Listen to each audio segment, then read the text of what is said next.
Ito guys, dinikdik ko po ito. Ito ay oregano. Gamot po to sa ubo. Herbal ang ginagamit ko ngayon para sa aking ama kasi ilang beses na po ako bumili ng gamot na syrup na nireseta ng doktor. Hindi pa rin po lumalabas yung plema.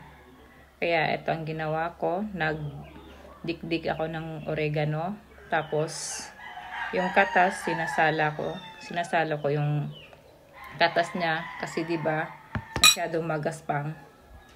So, ngayon, eto na siya. Yan. Tapos, hahaluan ko siya ng honey. Ito po yung honey na ihahalo ko para hindi po siya masyadong mapakla or mapait. So, haluan na natin siya. Ayan. Lagyan na natin ng honey, yung oregano. Ito yung honey.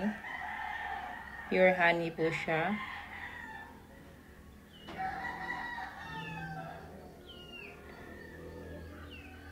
Ayan. Oops. Tikman natin kung mapakla pa ba. Kung sakto na ba yung tamis niya. Effective po talaga siya kasi nung kamakailan lang, siguro 2 days na ngayon, yung tatay ko ubo ng ubo. Wala na siyang boses sa sobrang tigas ng ubo niya. Sumasakit na yung lalabunan niya. Tapos wala namang nangyari sa syrup na binili kong gamot sa kanya. So, ang ginawa ko, kumuha ko ng oregano, dinikdik ko siya. Tapos, pinigaan ko. Yung katas nun, sinala ko. Para hindi talaga masama yung parang magaspang siya, diba?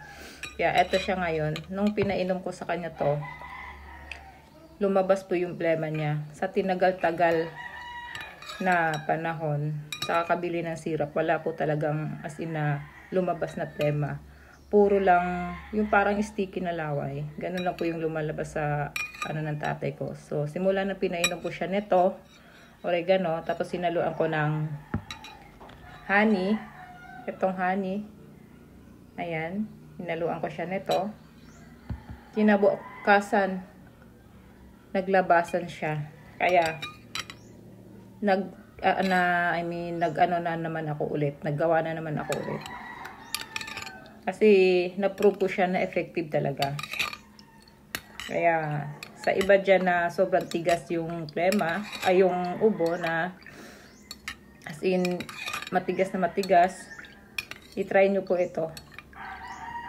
Maniwala po kayo, effective po talaga siya. Maganda po siya sa may ubo. Pero bago nyo gawin tong, kailangan mo nang linisin nyo muna yung oregano. Kasi syempre, malay nyo, may mga alikabok. Linisin nyo. Magano muna kayo ng asin sa tubig. Patunawan nyo. Kasi pampatanggal din yun ng mga mikrobyo yung asin.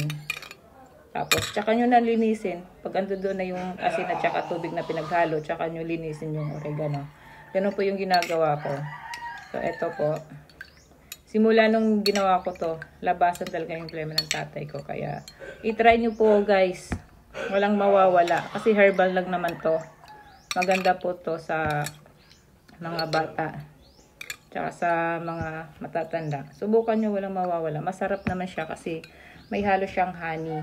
As in, haluan nyo ng honey para hindi siya masyadong mapakla. Mapakla po kasi siya. Pero pag may honey, masarap na. Hindi na siya pangit yung lasa. Kasi kung walang honey, pangit talaga yung lasa. Kaya ang ginawa ko, naglagay ako ng honey. So, naalala ko, may bagong, may binuksan pa pala akong ganito.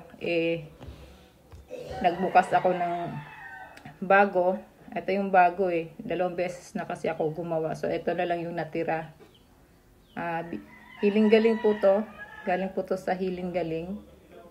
Ayan, Hiling Galing. Tapos ito, yung isa, na ito yung ang pinakaunang nabuksan ko na nakalimutan kung meron pa pala akong honey na stock